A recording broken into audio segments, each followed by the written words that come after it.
Recording start हो गई है। अच्छा प्रिंस हमजा, तुम्हारा नंबर है 051। ठीक है बेटा, ठीक है। मैं ये कि लेक्चर स्टार्ट कर रहा हूँ क्योंकि टाइम शॉर्ट है, वहाँ पर 1 घंटे की क्लास है। अच्छा, दरमियान में ये जैसी ऑफ होता है क्योंकि इसका 40 या 45 मिनट्स का ड्यूरेशन है, लिमिट्स है। और तो मैं रीज्वाइन करूँगा क्योंकि मुझे तकरीबन 45 टू 50 मिनट्स, 55 मिनट्स जो है वो कंप्लीट करना है। ठीक है। अच्छा बेटा, बिस्मिल्लाहिर्रहमानिर्रहीम, रब्बि इश्रह ली सदरी व यस्सिर ली अमरी वहलुल उक़दतम मिन लिसानी यफ़क़हू क़ौली। We have already covered our week number 2 lecture up to this slide, symmetry about the y-axis. So today I am going to discuss more about the symmetry about the y-axis and x-axis. ठीक है। Symmetry about the y-axis इस function के अंदर we have studied के odd function या even function की जो पहचान है वो उसकी पावर से होती है। The symmetry about the y-axis is the function which has a mirror image on the left side, but the y value should be positive. जैसे कि x value पॉजिटिव होगी तो y भी पॉजिटिव होगा। If we change the value of x to negative x, y should be kept positive. तो इस वजह से जो ग्राफ है वो फर्स्ट क्वाड्रेंट और सेकंड क्वाड्रेंट के अंदर लाई करेगा। फिर एक और प्रॉपर्टी जो इवन फंक्शन की है वो यही है कि वो symmetry about the Y axis होता है। और जीरो से इन्फिनिटी, ये जो पॉइंटर आप इसको ज़रा फोकस करें कि लेफ्ट साइड से राइट साइड, यानी अगर मैं एक्स की वैल्यू को इंक्रीज करूंगा जीरो तक तो फंक्शन जो है वो डिक्रीज हो रहा है। ये इसकी एक प्रॉपर्टी है। फिर जीरो के बाद से पॉजिटिव हाफ के अंदर, यानी एक्स की वैल्यू तमाम पॉजिटिव के लिए फंक्शन जो है वो इंक्रीज होगा अगर वैल्यू ऑफ एक्स भी इंक्रीज होगी। So this is all about the symmetry about the y-axis. Now the next function is about the symmetry about the x-axis. तो symmetry about the x-axis के लिए ये याद रखिएगा कि heading है symmetry about the x-axis. If you read the statement of the book के symmetric about the origin, तो ये सेम ही स्टेटमेंट है, तो आप इससे कंफ्यूज नहीं होना। इसलिए कि symmetry about the X axis को हम इसलिए नहीं कह सकते कि जो symmetry about the Y axis में सेम साइड पर ही ग्राफ शिफ्ट कर रहा था, जबकि इसमें हुआ ये कि if you change the value of X from positive to negative तो वाई जो है वो is also shifted towards the negative. तो यानी फर्स्ट और थर्ड क्वाड्रेंट के अंदर है, तो इसलिए इसको सिमेट्री अबाउट द ओरिजिन भी बोला जाएगा। ठीक है। अच्छा, ये एक्स की पावर इस क्यूब है तो ये ऑड फंक्शन भी है। ऑड फंक्शन की प्रॉपर्टी है ये कि जब आप x की वैल्यू नेगेटिव इन्फिनिटी से लेफ्ट साइड से राइट साइड पे आप मूव करेंगे यानी इंक्रीज करेंगे तो फंक्शन भी उसको फॉलो करता हुआ वो इंक्रीज होगा। ठीक है। ये अलग बात है कि कुछ पॉइंट के लिए हो सकता है वो वैल्यू उसकी कांस्टेंट है मगर स्टिल वो डिक्रीज नहीं हो रहा, आगे बढ़ता ही जा रहा है। तो ये symmetry about the X axis जो फंक्शन है उसकी ये प्रॉपर्टी है। यहाँ तक तो आई थिंक कोई प्रॉब्लम नहीं है। मैं कि आगे कंटिन्यू कर रहा हूँ, कहीं भी अगर प्रॉब्लम होगी तो आप जो है मैसेज कर देना, वो अपीयर हो जाएगा यहाँ पे स्क्रीन पे। ठीक है। I am going to the next slide. अब यहाँ पे एक एग्जांपल है, जितनी मैं प्रॉब्लम्स आपको करवा रहा हूँ इसके अंदर ग्राफ बहुत ज़्यादा अभी यूज़ हो रहे हैं। वीक 1 2 और वीक 3 है ये वाला।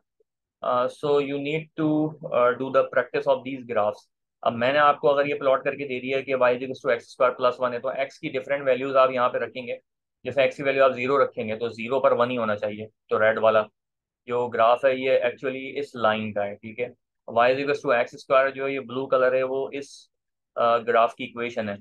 तो एक्स की वैल्यू जीरो पर वाई भी जीरो होगा। तो आप अपने पास एक ग्राफ बुक है वो परचेज करें और उसमें तमाम जितने ग्राफ्स मैंने आपको एक्सप्लेन करे हैं उसमें खुद आप उसको प्लॉट करें। ठीक है। क्योंकि ये आपका जो क्विज है हो सकता है वो कल हो या फिर नेक्स्ट वीक। मैंने क्विज कंडक्ट करना है बिफोर द मिड टर्म, हमें 2 क्विज कंडक्ट करने हैं। फिर मैंने असाइनमेंट भी देना है तो उसमें ये ग्राफ जो है वो बहुत ज़्यादा इंपॉर्टेंट है, पेपर में भी होगा। और कहीं आपको मुश्किल होगी तो वो आप मुझसे पूछ लेंगे।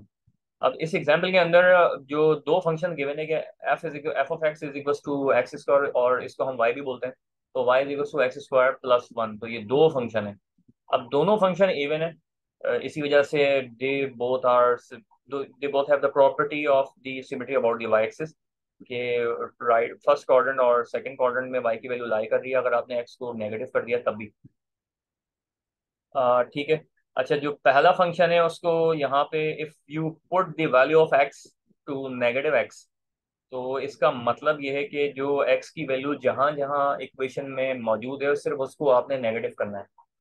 ठीक है, अब यहाँ पे तो एक ही x मौजूद है, तो -x होल स्क्वायर का मतलब है कि वो एक्स स्क्वायर रहेगा। इवन फंक्शन है तो आप नेगेटिव वैल्यू से भी आंसर पॉजिटिव ही आएगा due to the even function. ठीक है। अच्छा 23 इंक्रीज हो रहे हैं 24। ठीक है। अच्छा CR अफनान बेटा, ये आप स्क्रीनशॉट याद रखना अटेंडेंस के लिए। मैंने आई थिंक रिकॉर्डिंग तो ऑन कर दी है। हाँ रिकॉर्डिंग ऑन है। अच्छा सेकंड फंक्शन है -x होल स्क्वायर +1, और ये बराबर हो जाएगा x² +1 के। कीप इन योर माइंड कि जब मैंने -x रखा है तो इसका मतलब ये है कि माइनस साइन जो है वो +1 के साथ कुछ भी नहीं करेगा, क्योंकि पूरा जो इक्वेशन जो फंक्शन है वो एक्चुअली ये पूरा है x² +1। अगर ब्रैकेट में फंक्शन ऑफ x है तो x की वैल्यू पे जो भी इम्पैक्ट आएगा वो जहाँ जहाँ वेरिएबल ऑफ x है तो सिर्फ वहीं पर आपने साइन चेंज करना होगा, या जो भी ऑपरेशन करना है परफॉर्म वो आप करेंगे। ठीक है, ऐसा नहीं होगा कि अगर मैं -x यहाँ रख रहा हूँ तो ये तो प्लस हो गया और ये जो +1 है -x की वजह से ये -1 हो जाएगा, तो दिस इज टोटली रॉन्ग। ठीक है। और नेक्स्ट एग्जांपल जब हम देखेंगे नेक्स्ट स्लाइड पर तो उसके अंदर ये और ज़्यादा क्लियर हो जाएगा। तो ये ग्राफ जो है वो बहुत सिंपल है, y और x है। इवन फंक्शन है तो लेफ्ट साइड पर डिक्रीज हो रहा है फंक्शन, नेगेटिव इन्फिनिटी से जीरो, और जीरो से पॉजिटिव इन्फिनिटी जो फंक्शन है वो इंक्रीज हो रहा है। ठीक है, इसमें कोई सवाल अगर है तो बेटा मुझे बताएं।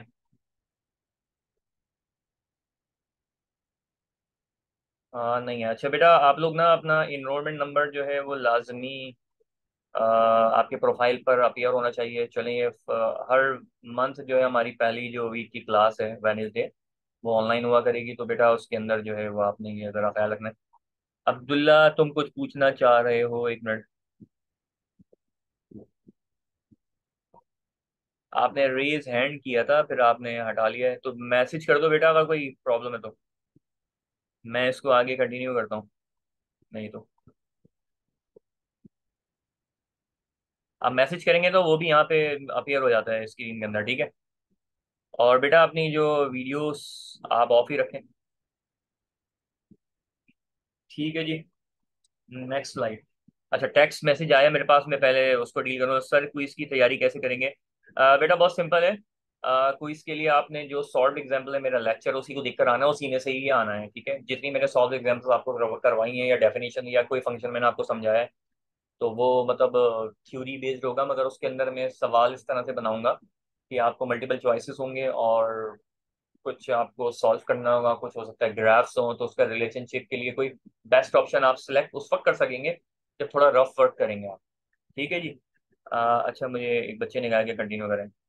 ठीक है बेटा, ये नेक्स्ट वही कंटिन्यू है, एग्जाम्पल उसका पार्ट बी है, और इसके अंदर दो डिफरेंट फंक्शंस हैं प्रीवियस केस से। इसमें x⁻1 है विच इज ऑड फंक्शन, और एक तो x⁻1 है और एक x⁻1 के साथ +1 भी अलग से लिखा हुआ है। तो ये दोनों फंक्शन की जब आप ग्राफ प्लॉट करेंगे तो वो सिंपली इसी तरह से ग्राफ बनेंगे। ये वाला रेड वाला जो ग्राफ है थोड़ा सा स्केल अप हो गया है क्योंकि इसमें +1 कांस्टेंट जो है वो हर दफा ऐड अप होगा। अगर मैं x की वैल्यू 0 कर दूंगा तब भी y जो है वो 1 से ही स्टार्ट होगा। ठीक है, x की वैल्यू 0 पर जब मैं नेगेटिव करूंगा तो डेफिनेटली y जो है वो डिक्रीज होना शुरू हो जाएगा 1 की वजह से, +1 की वजह से। मगर ये दोनों जो ग्राफ्स हैं ये सिमेट्री अबाउट दी ओरिजिन का वर्ड हम इस्तेमाल करेंगे। ठीक है, यानी ये वही टाइप है x y = 1 या as = 1 ऑड होंगे या इवन। बेटा y = 1 जो है ये तो हमें सॉल्व इक्वेशन करने के बाद पता चलेगा कि अगर y = 1 का आंसर आ रहा है। मैं x⁻1 की बात कर रहा हूँ। आपने लिखा है टेक्स्ट मैसेज 1, तो x = 1 का मतलब तो कुछ और है। और ऑड या इवन फंक्शन की पहचान उसकी पावर से होगी, वेरिएबल से। यानी x की पावर यहाँ पे 1 है तो इसका मतलब है ये ऑड नंबर है, तो ये ऑड फंक्शन है। नीचे वाली इक्वेशन जो है यहाँ पे भी x⁻1 है, तो इससे भी मुझे पता चल रहा है कि ये ऑड फंक्शन है। अगर ये x³ होता तब भी ये ऑड होता। प्रीवियस केस में x² थी तो वो इवन फंक्शन था। अब यहाँ पे एक चीज याद रखें, जो ऑड फंक्शन है उसकी एक पहचान ये है कि जब आप x की वैल्यू नेगेटिव करते हैं तो पूरे का पूरा जो ग्राफ है वो फिर शिफ्ट होना शुरू हो जाता है थर्ड क्वाड्रेंट की तरफ।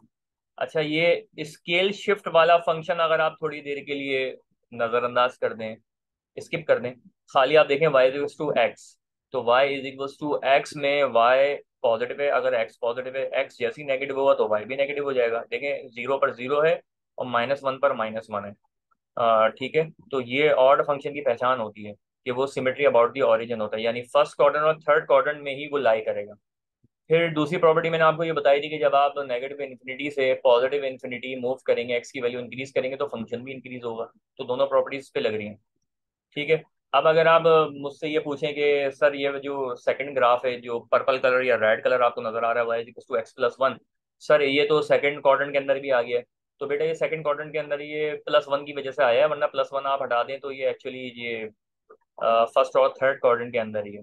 तो अगर शिफ्टेड या स्केल्ड कोई एडिशन करने की वजह से आ जाता है तो वो एक अलग मामला है, उसको आप अलग रखेंगे, मगर डेफिनेशन इसकी जो स्टार्टिंग से हम डेफिनेशन पढ़ रहे हैं ऑड और इवन फंक्शन की वो वही स्टडी करेंगे। ठीक है, इसमें एक और इम्पॉर्टेंट पॉइंट जो मैंने आपको एक्सप्लेन करना है, बेटा 26 स्टूडेंट्स हो गए तो अफनान बेटा स्नैपशॉट ले लेना इन 26 स्टूडेंट्स का।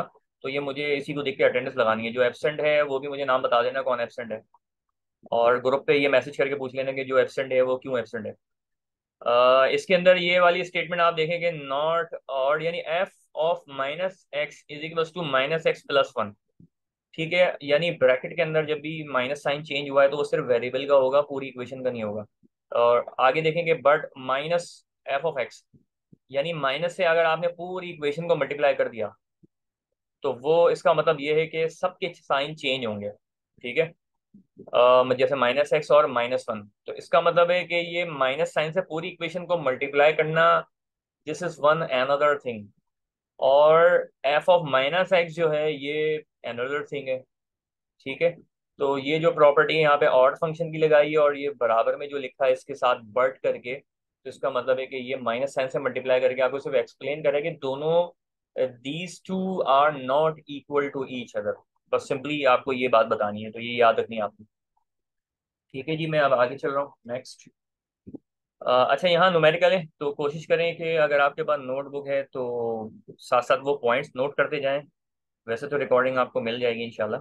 और अच्छा जी, इसमें नेचुरल डोमेन मालूम करना है, यानी एक्स की वो वैल्यूज मालूम करनी है कि जिसमें वाई जो है वो रियल नंबर हो।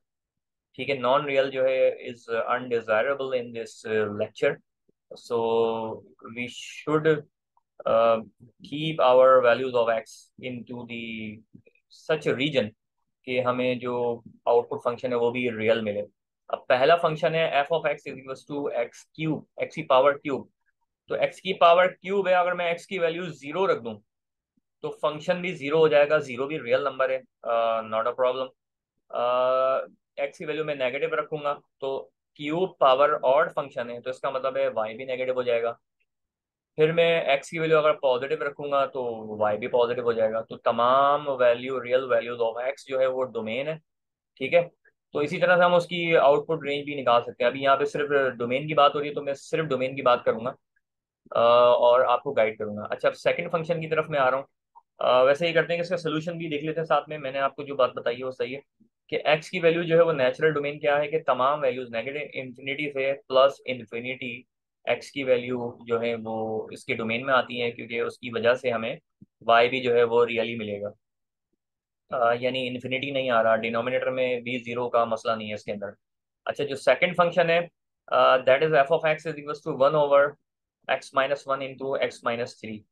अब यहाँ पे डिनोमिनेटर में जो फैक्टर आ गया, so we should select such values which gives real values of y, यानी x की वैल्यू अगर मैं +1 रख दूं इस वाली ब्रैकेट के अंदर, so this will make denominator completely zero, and 1/0 is equals to infinity, which is an error for a real number or for our natural domain and range numericals।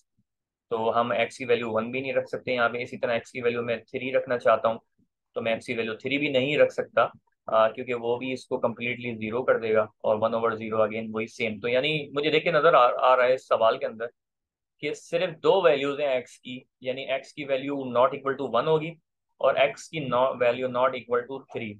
इसके अलावा तमाम रियल वैल्यूज ऑफ एक्स जो है वो हमारे natural domain में आ जाएंगी।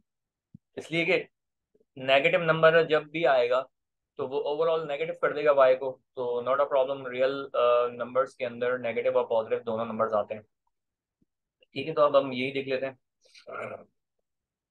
तो यहाँ पे देखें, यही लिखा हुआ है कि x की जो तमाम वैल्यूज हैं belongs to all values but not equal to 1 and not equal to 3। इसको आप इस तरह से भी लिख सकते हैं जो हम इंटरवल फॉर्म में लिखते हैं कि माइनस इन्फिनिटी से 1 और फिर 1 से 3 के दरमियान और 3 से इन्फिनिटी तक, प्लस इन्फिनिटी तक तमाम वैल्यूज आप इंक्लूड करेंगे। ठीक है, बस 1 और 3 नहीं रखेंगे वरना वो जीरो कर देगा।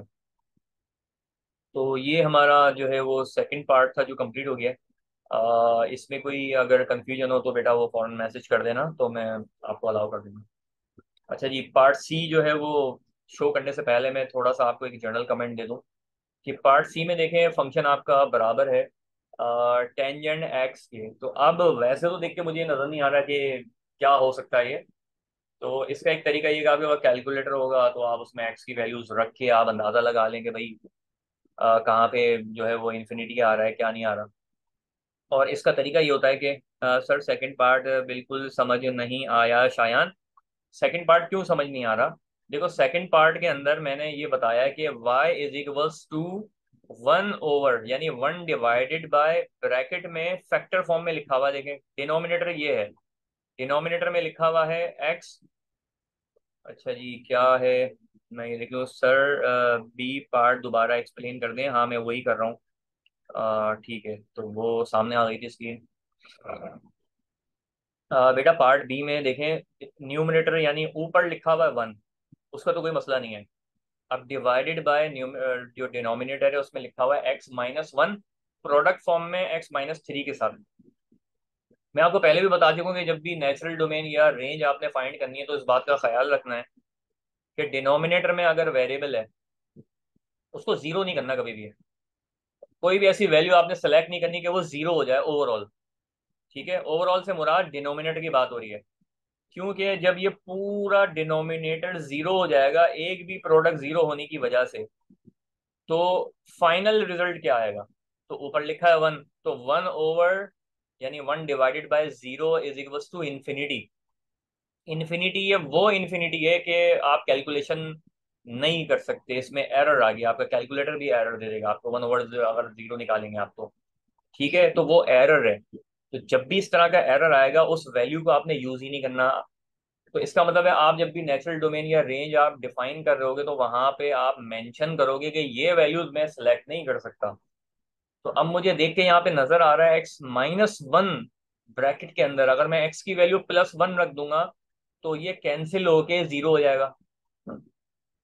तो जब ये कैंसिल होके जीरो हो जाएगा तो फिर ये जीरो मल्टीप्लाई होगा इस x-3 के साथ। तो ये पूरा जीरो से मल्टीप्लाई होने की वजह से डिनोमिनेटर जीरो हो जाएगा और 1 ओवर 0 अगेन यहाँ पे एरर आ जाएगा, यानी इनफाइनाइट, कोई कैलकुलेशन ही नहीं है। तो इसका मतलब है कि x की वैल्यू मैं 1 नहीं रखूंगा। तो पहली तो एक वैल्यू मुझे ऐसी मिल गई जो मैं नहीं रखूंगा, वो मैंने यहाँ लिख दी x ≠ = 1, ये मेंशन करना जरूरी है। अब सेकंड वैल्यू आप देखें यहाँ पे लिखी है x-3, तो जाहिर है इसकी अपोजिट वैल्यू आपने यहाँ पे नहीं रखनी। x+3 आप नहीं रख सकते वरना वो भी इसको जीरो कर देगा पूरे फैक्टर को और डिनोमिनेटर भी जीरो हो जाएगा, फिर अगेन वही एरर आ जाएगा 1 over 0 is equal to infinity, कोई कैलकुलेशन नहीं है। ठीक है, अच्छा अब इस इन्फिनिटी को जो मैं वर्ड आपसे इस्तेमाल कर रहा हूँ ये बन गया है नॉन रियल। जबकि ये नीचे जो इंटरवल में लिखा है -इन्फिनिटी से +इन्फिनिटी, आप लोग ये कंफ्यूज हो रहे होंगे कि सर अभी बोल रहे इन्फिनिटी एक एरर है और यहाँ पे -इन्फिनिटी और +इन्फिनिटी लिखा है। दोनों में फर्क ये है कि 3 से +इन्फिनिटी ये जो इंटरवल है इसका मतलब है कि तमाम नंबर्स इसमें आ गए, जबकि यहाँ पे जो मैं पार्ट बी के अंदर इन्फिनिटी की बात कर रहा हूँ वो एरर वाला इन्फिनिटी है 1 ओवर 0। जब आप कैलकुलेटर में रखते हैं तो वो कैलकुलेशन ही करना छोड़ देता है, वो बस इन्फिनिटी एक एरर भी दे देता है। ठीक है, तो दोनों में फर्क है। 1 ओवर 0 की वजह से एरर आ रहा है, वो भी इन्फिनिटी है, तो वो एरर वाला इन्फिनिटी है जिसमें कोई कैलकुलेशन नहीं है। जबकि इंटरवल्स में हमारे पास रेंज है इन्फिनिटी तक, तो उसमें तमाम नंबर्स इंक्लूडेड है। तो ये हम इंटरवल में जब इन्फिनिटी लिखते हैं उसका मतलब होता है कि उसमें कोई ना कोई वैल्यू मौजूद है। जबकि 1 ओवर 0 की जब मैं बात कर रहा हूँ यहाँ पे तो वो नॉन रियल नंबर बन गया, तो वो अनडिजायरेबल है। तो इस वजह से मैंने पार्ट बी के अंदर एक्स की वो तमाम वैल्यूज शामिल कर ली हैं जो कि रियल नंबर दे रही हैं। बस ये दो वैल्यूज में नहीं रख सकता, x ≠ = 1 रखा लिखा है मैंने और एक्स नॉट इक्वल्स टू 3 रखा है। आप खुद भी अपने पास सॉल्व करके इसको देख सकते हैं कि इस इक्वेशन को लिखें और इसमें एक दफा 1 रखें एक्स की वैल्यू, और एक दफा एक्स की वैल्यू 3 रखें +3। तो आपको खुद ही पता चल जाएगा कि इन्फिनिटी आंसर आ रहा है। तो आपने दोनों वैल्यूज यहाँ मेंशन कर दी। इसके अलावा ये जो मैंने रेंज लिखी है इसका मतलब है तमाम की तमाम वैल्यूज। अब जाहिर है मैं 1 नहीं रख सकता, 3 नहीं रख सकता, तो 1 से लेस तो रख सकता हूँ ना, और 1 से ग्रेटर भी रख सकता हूँ, 3 से लेस रख सकता हूँ, 3 से ग्रेटर भी लिख सकता हूँ। तो हर वैल्यू को देखे मैंने ब्रैकेट में इस तरह से अलग करके लिख दिया, -इन्फिनिटी से 1, और 1 से 3, और 3 से +इन्फिनिटी, और दरमियान में मैंने यूनियन साइन लगाया। यूनियन साइन उस वक्त लगाते हैं जब कुछ वैल्यूज आपको दरमियान में से हटानी है, और जो उसके अलावा जो वैल्यूज हैं उन सबको आपने यूनियन करना है। ठीक है, यानी मेरा मतलब यह है कि जैसे ये 1 है और यहाँ पे भी 1 है, तो 1 वैल्यू तो हम यूज ही नहीं कर रहे, तो 1 से लेस वाली जो भी वैल्यू है और 1 से ग्रेटर वाली जो भी वैल्यू है वो यूनियन करके इसके साथ आ जाए। यानी इसका मतलब है तमाम values, real values of x जो है वो डोमेन में आ जाएंगी, except these two values, x not equals to 1 and x not equals to 3। तो ये पार्ट भी है। ठीक है, आई होप कि आपने समझ लिया होगा, और इसको मैंने 2 दफा एक्सप्लेन कर दिया, तो ये रिकॉर्डिंग हो रही है तो आप रिकॉर्डिंग भी सुन लेना। अफनान 27 स्टूडेंट्स हो गए तो वो नोट कर लेना, स्नैपशॉट ले लो एक दफा तो आराम से हो जाएगा। अच्छा जी, पार्ट सी जो है वो मैं आपको बता रहा था कि F of X is ten of x है। तो जब भी आपके पास 10 या कॉर्ड इस तरह के नंबर लिखे हो तो वहां पे आप साइन में ब्रेक करें इसको। यानी टेंजेंट बराबर होता है साइन ओवर कॉस एक्स के। तो साइन ओवर कॉस एक्स मैं लिख देता हूँ नीचे, यहाँ पे मैं आपको दिखा रहा हूँ कि 10x बराबर होता है sine x over cos x. देखिए यहाँ पे भी डिवाइडेड फॉर्म के अंदर आ गया है फैक्टर आपके पास, तो डिनोमिनेटर में लिखा है कॉस एक्स। तो कॉस एक्स की वो तमाम वैल्यूज जहाँ पे वो जीरो हो जाता है एक्स की वजह से, वो वैल्यूज आपने यूज नहीं करनी नेचुरल डोमेन के अंदर, वरना अगेन वही एरर आ जाएगा 1/0 वाला। ठीक है, सर अपना मेरा माइक भी बंद कर दिया अफनान। अच्छा एक मिनट, मैं तुम्हारा तो माइक अलाउ कर देता हूँ तो मैं, अफनान, ठीक है अफनान अनम्यूट करके देखो। जी सर, आपने मेरा माइक भी बंद कर दिया था। वो असल में मैंने एक साथ जब वो म्यूट किया था ना तो तुम्हारा भी हो गया होगा, इंडिविजुअल मैंने तुम्हें अब अलाउ कर दिया। अच्छा जी ठीक है मैं सर। कंटिन्यू कर रहा हूँ। Sine x over cos x. अच्छा अफनान अपना माइक बंद ही रखना वरना वो फिर नॉइज आती रहेगी एक एक्स्ट्रा ना। अच्छा, sine x over cos x में हमने इसको ब्रेक किया इस फंक्शन को। अब डिनोमिनेटर में मुझे ये पता है कि कॉस की वैल्यू अगर 90 रखी जाए, यानी पाई/2 का मतलब है कि वो होता है 180/2। तो कॉस 90 आप प्लस में कैलकुलेट करके देखें और कॉस -90 आप कैलकुलेट करके देखें, वो जीरो आंसर देगा आपको। तो मैं वो वैल्यू यूज ही नहीं करूंगा। इसी तरह से हमने एक फॉर्मूला बना लिया कि तमाम वो ऑड नंबर्स जो कि मल्टीपल है 90 के, उन सब का जो कॉस आप कैलकुलेट करेंगे प्लस माइनस में वो जीरो ही आएगा। तो वो इन तमाम वैल्यूज के लिए y जो है वो नॉन रियल नंबर बन जाएगा, यानी एक एरर आ जाएगा 1/0 की वजह से। तो मैंने यहाँ पे मेंशन कर दिया है कि तमाम x की जो रियल वैल्यूज हैं वो नेचुरल डोमेन के अंदर आती हैं, except x is equal to +-π/2, +-3π/2, और +-5π/2। आप खुद भी कैलकुलेटर से कैलकुलेट कर लें कि 90 को आप मल्टीप्लाई करें 3 से तो 270 आंसर आएगा। तो +270 और -270 का आप कॉस्ट निकालेंगे वो भी जीरो ही आएगा। ठीक है, तो ये मैंने आपको अच्छी तरह से एक्सप्लेन कर दिया है डोमेन किस तरह से आपने जो है वो कैलकुलेट करना है। और अब देखें ये भी तो एक मल्टीपल चॉइस का क्वेश्चन बन सकता है ना, कि आपके सामने मैंने पार्ट ए लिखा है और इसके मल्टीपल में नेचुरल डोमेन लिख दूं और बोलूंगा चूज द बेस्ट ऑप्शन या सिलेक्ट द बेस्ट ऑप्शन। तो आप क्या करोगे, एक रफ वर्क भी आपको हो सकता है करने की जरूरत पड़े, जैसे टेंजेंट के अंदर जरूरत पड़ गई आपको। तो आप क्या करोगे वहाँ पे साइन एक्स, और जैसे मैंने कॉस एक्स रखा था वो कोई नया नंबर भी हो सकता है, तो वहाँ पे आप उसको ब्रेक करो। तो कैलकुलेटर्स मस्ट है, ठीक है, कैलकुलेटर्स लाजमी अपने साथ रखें, क्योंकि आपका जो है वो मैथमेटिक्स, आप बेसिक मैथ्स भी पढ़ रहे हैं और उसको आप वेरीफाई कैसे करेंगे, फिर वो मल्टीपल चॉइसेस भी आपका गलत हो जाएगा। कहने को वो थ्योरी टाइप है, मल्टीपल चॉइस है, मगर पीछे तो वही कॉन्सेप्ट है, न्यूमेरिकली आपको करना पड़ेगा ना, फिर आपको समझ में आएगा। अच्छा जी बेटा, अब ये फाइनल जो फंक्शन है जिसका हमें नेचुरल डोमेन जो है वो फाइंड करना है। अब देखें इस तरह का फंक्शन भी आपके सामने आ सकता है स्क्वायर रूट की फॉर्म में, x² -5x और +6। अब इसके फैक्टर बनाने हैं। तो जब भी कोऑर्डिनेट इक्वेशन है तो आप उसके फैक्टर किस तरह से बनाते हैं, आपके पास कैलकुलेटर में भी मौजूद है, आपने इंटर में सब सीख के आ गए। अगर नहीं समझ में आता तो बेटा इंटरनेट पे देख लें, यूट्यूब पे इसकी भी स्टेप्स मौजूद हैं कि हम फैक्टराइजेशन कैसे करते हैं, कैसे बनाते हैं। तो मैं आपको एक बहुत ही बेसिक सा सिंपल मेथड बता देता हूँ कि फैक्टर बनाने का तरीका ये होता है कि जो एक्स स्क्वायर माइनस 5x और +6 ये एक इक्वेशन है। मैं इसके फैक्टर इसलिए बनाना चाहता हूँ कि उसकी वजह से मुझे आसानी हो जाएगी एक्स की वैल्यू वो सेलेक्ट करने में कि जिसमें रियल नंबर आंसर आएगा, ना कि स्क्वायर रूट ऑफ माइनस कोई नंबर होगा तो which is equals to complex number, और कॉम्प्लेक्स नंबर जो है they are not real numbers. ठीक है। तो पहला तो सवाल का मैंने आंसर दे दिया कि भाई फैक्टर क्यों बना रहे हैं। फिर दूसरी बात ये, आप में से कोई कह सकता है कि सर फैक्टर बनाने की क्या जरूरत है, मैं एक्स की वैल्यू रख रख के चेक कर लेता, तो भाई आप करके देख लें, मगर आंसर सही आना चाहिए। तो अब आपको बहुत सारी वैल्यूज इसमें सिलेक्शन करनी पड़ेगी। तो इस वजह से जो है वो क्या कहते हैं, अ, फिर आप जो है अजम्पशन करना या एनालिसिस करना, रिजल्ट जनरेट करना वो मुश्किल हो जाएगा आपके लिए। तो डायरेक्ट मैं अब फैक्टराइजेशन की तरफ आता हूँ। आपको याद होगा कि स्टार्टिंग फैक्टर एक्स स्क्वायर है और लास्ट फैक्टर जो है वो 6 है। तो इन दोनों का जब आप प्रोडक्ट लेते हैं तो जो भी आंसर आएगा वो आपने नोट कर लेना है। अब इसका आंसर क्या आएगा, 6 × x² is equal to 6x², और दोनों प्लस में तो साइन के साथ रखना है आपने आंसर। तो +6x² आ गया। अब जो आपका प्रोडक्ट तैयार है +6x², उसको ऐसे नंबर्स में ब्रेक करना है कि वो उनका जो समेशन है या एडिशन है या सब्ट्रैक्शन है वो बराबर हो जाए -5x के। ठीक है। तो 6x² में ऐसे दो नंबर की मदद से ये प्रोडक्ट बनाऊंगा कि जब मैं दो दफा x को मल्टीप्लाई करूंगा, यानी दो नंबर होंगे उनके साथ x लिखा होगा, और x × x क्या होता है, x² होता है, तो इसका मतलब है दो x होंगे और उनको मैं मल्टीप्लाई करूंगा मगर उनके साथ कोई नंबर भी लिखना पड़ेगा। ठीक है। नंबर अब मैं क्या सिलेक्ट करूंगा, ऐसा नंबर दो सिलेक्ट करूं कि जिनका प्रोडक्ट बनता है 6। तो 2 3 × 6 या 3 2 6। ठीक है जी। इसी तरह 6 1 6 भी बनता है। तो नॉर्मली जो है वो हम इस तरह से अब इसको ब्रेक करेंगे कि जब मैं यहाँ पे दो ऐसे वर्ड लिखूंगा या कांस्टेंट लिखूंगा, उनके साथ वेरिएबल एक्स होगा, जो कि देख के नजर आ रहा होगा कि इक्वल टू के बराबर होंगे, उनका एडिशन या सब्ट्रैक्शन 5 की। अच्छा बेटा, ये मेरे पास टाइमर ऑन हुआ है कि फॉर अनलिमिटेड मीटिंग।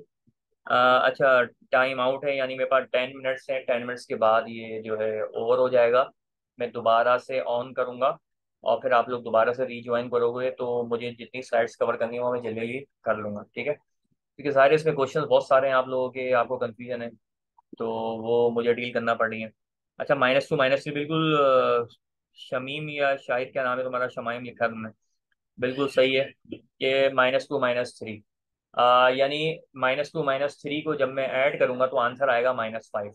बिल्कुल सही है कि मैं ऐड करूं या सब्ट्रैक्ट करूं तो वो सेंटर वाला पार्ट बनेगा, और दोनों को मैं मल्टीप्लाई करूंगा 2 3 6, तो प्लस में भी आंसर आना चाहिए, प्रोडक्ट जो है प्लस में आना चाहिए, और एडिशन सब्ट्रैक्शन करूँ तो वो माइनस में आंसर आना चाहिए। तो -2 -3 जो है वो मेरे पास रिक्वायर्ड नंबर है। अब मैं आपको दिखा रहा हूँ कि इसका जो एक्चुअल रिजल्ट है वो क्या है। देखें जी, ये इक्वेशन, इसका फैक्टर हमने बनाया x-3 × x-2। अब ये कैसे आ गया, क्योंकि ये जो फैक्टर है दरमियान में, इसकी जगह पे मैं लिखूंगा -2 ऑफ x। ठीक है। और फिर -3 ऑफ x लिखूंगा, और स्टार्ट और जो लास्ट की जो भी टर्म है वो एज इट इज आएगी, और उसमें से फिर हमने ये कॉमन निकालना है। तो ये कॉमन निकाला है तो फिर ये फैक्टर बन गया। ठीक है। वरना आप जो है वो इसको मल्टीप्लाई करके ओपन करेंगे तो दोबारा से ये इक्वेशन बन जाएगी। तो ये वेरीफाई करने का तरीका है, अगर आप ये समझते हैं कि आपने फैक्टर सही नहीं बनाए तो आप उन फैक्टर्स को मल्टीप्लाई करें तो वो इक्वेशन के बराबर ही आने चाहिए जो आपने इक्वेशन को सॉल्व करा है। सेकंड जो है वो आप कैलकुलेटर यूज कर ले तो आपका टाइम बहुत बच जाएगा। ठीक है। क्यूब रूट को भी वो, यानी अगर क्यूब वाली कोई इक्वेशन होती है higher order more than square, तो आप उसको भी सॉल्व कर सकते हैं। तो अब हमने देखे फाइनली इसके फैक्टर बना लिए हैं। अब ये याद रखिएगा, ये जो फैक्टर हमने बनाए वो इक्वेशन जो भी थी हमारी वो मेन फंक्शन था f(x) = square root of x² - 5x + 6। तो अब स्क्वायर रूट के अंडर में आपने ये तमाम फैक्टर्स को रखना है। तो square root of x-3 into x-2 हमारा जो रिक्वायर्ड फंक्शन वो बन जाएगी। तो अब यहाँ पे आपके जहन में ये आ रहा होगा कि यहाँ पे हम x की वैल्यू 3 नहीं रख सकते और x की वैल्यू जो है वो 2 भी नहीं रख सकते, क्योंकि ये तो जीरो हो जाएगा। This is totally wrong. ऐसा नहीं है, क्योंकि ये न्यूमरेटर वाला फंक्शन है, इसमें कोई भी डिवाइडेड फॉर्म में डिनोमिनेटर में कुछ भी नहीं लिखा हुआ, तो उसकी वजह से एरर वाला इन्फिनिटी नहीं आएगा। ठीक है, एरर वाला इन्फिनिटी नहीं आएगा, इसका मतलब है कि मैं एक्स की वैल्यू ऐसी सिलेक्ट कर सकता हूँ जिससे ये पूरा फंक्शन जीरो हो जाएगा। तो zero is actually are real number. तो हम जीरो को भी रियल नंबर कंसीडर करते हैं, और प्लस में अगर आंसर आएगा वाई का वो भी रियल नंबर है, और नेगेटिव में आएगा वो भी रियल नंबर है। बस आपने ख्याल ये रखना है कि स्क्वायर रूट ऑफ माइनस कोई नंबर ना आ जाए। एक्स की ऐसी वैल्यूज आपने सेलेक्ट करनी है कि जिसमें जो स्क्वायर रूट है वो माइनस में नहीं आना चाहिए।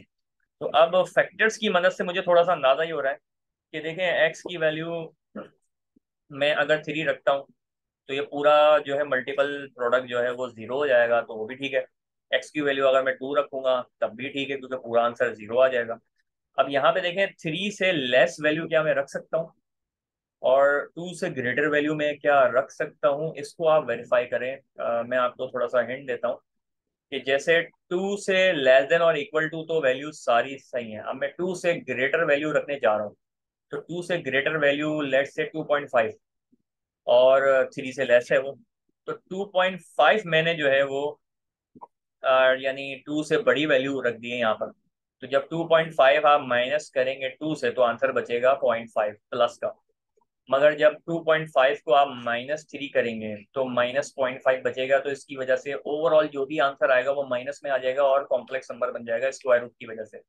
तो मैं उसको यूज नहीं करूंगा। इसी तरह से आप 2.1 रख लें, 2.9 तक रख लें, तो आपका आंसर ठीक नहीं आएगा, नॉन रियल नंबर आएगा। तो इसको इस तरह से आप वेरीफाई करेंगे।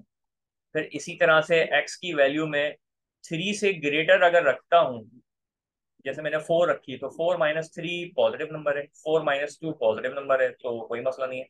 3 से लेस जो है वो वैल्यू रखूंगा, तो वो अभी आपको बता चुका हूँ कि 2 से ग्रेटर और 3 से लेस वैल्यू नहीं रखनी है। इसके अलावा तमाम वैल्यूज हम रख सकते हैं। इसी वजह से आप देखें नेचुरल डोमेन की जो भी कंडीशन है यहाँ पे लिखी है, -∞ to 2 and union of 3 to infinity, positive infinity, यानी 3 से लेकर पॉजिटिव इन्फिनिटी तक तमाम वैल्यूज नेचुरल डोमेन में आती हैं। इसी तरह से -∞ से 2 तक की तमाम वैल्यूज ऑफ एक्स जो है वो नेचुरल डोमेन में आती हैं, क्योंकि फंक्शन आपका रियल नंबर ही रहेगा।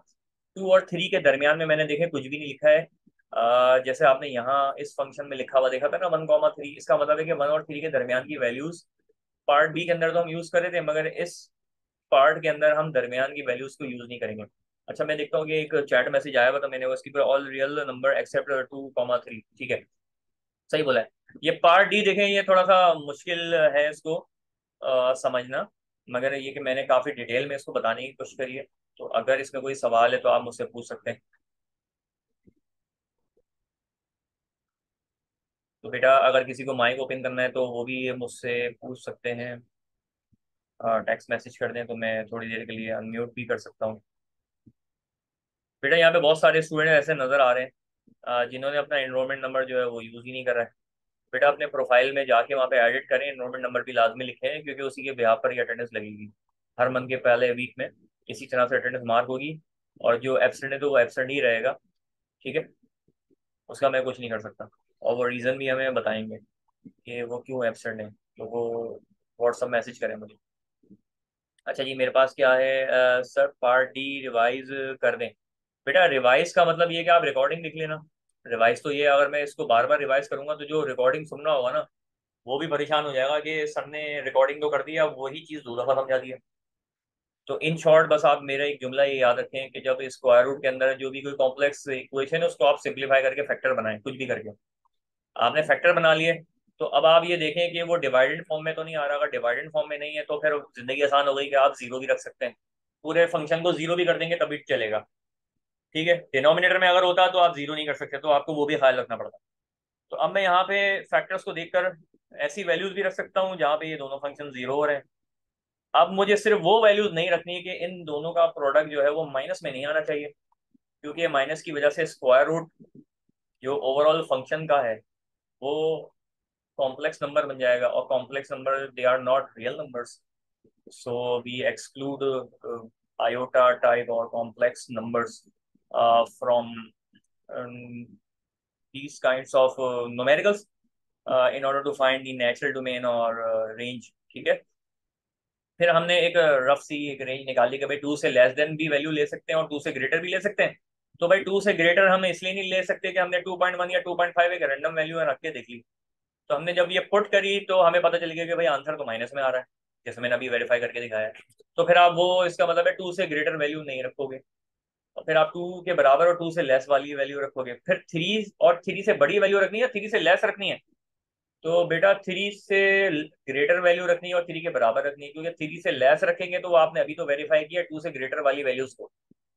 इसका मतलब है कि टू से ग्रेटर 2.1 से लेकर 2.99 तक तमाम वैल्यूज आप यहाँ रख लें। जाहिर है जब आप रखेंगे तो थ्री से लेस है वो सारी वैल्यूज, तो यहाँ पे आंसर ही माइनस में नजर आ रहा है यहाँ से। जबकि यहाँ टू से बड़ी वैल्यू आप रखेंगे तो ये तो प्लस हो जाएगा, मगर ये जो है माइनस कर देगा। तो आपको वेरीफाई ये करना है अपने पास कि 8-10 वैल्यूज रख के कैलकुलेशन करें और इस फैक्टर को वेरीफाई करें, और तो इस तरह से ये वेरीफाई हो जाएगा आपका नेचुरल डोमेन। एक तरीका तो ये है नेचुरल डोमेन फाइंड करने का। दूसरा तरीका ये होता है कि आप ग्राफ प्लॉट करते हैं। तो ग्राफ भी एक्चुअली वही वैल्यूज होती हैं जो आप कैलकुलेशन में निकालते हैं। तो अब बेटा मैं नेक्स्ट स्लाइड पे जा रहा हूँ। इसके अंदर आपने करना ये है, देखिए इसमें मेरा हाल है मैंने ग्राफ भी बनाया, हाँ ग्राफ भी बनाया। अब देखें ये एक ऐसा दो फंक्शन है थोड़े से डिफिकल्ट है प्रीवियस वन से, और इसमें आपने डोमेन भी निकालना है साथ में रेंज भी निकालना है। तो बेटा ये लेस देन 1 मिनट रह गया, तो मैं स्टॉप कर रहा हूँ और फिर इस एग्जाम्पल को एक्सप्लेन करके मैं आज का जो है वो कंप्लीट कर लूंगा अपना लेक्चर। फिर हम कल कंटिन्यू करेंगे। तो जो भी और कुछ सवाल हैं तो आप नोट करके रखना, तो मैं आपको वहाँ पे भी एक्सप्लेन कर दूंगा। ठीक है बेटा, तो हमें दोबारा रीज्वाइन करना है आप सबने, बस अभी फॉरन कर रहा हूँ।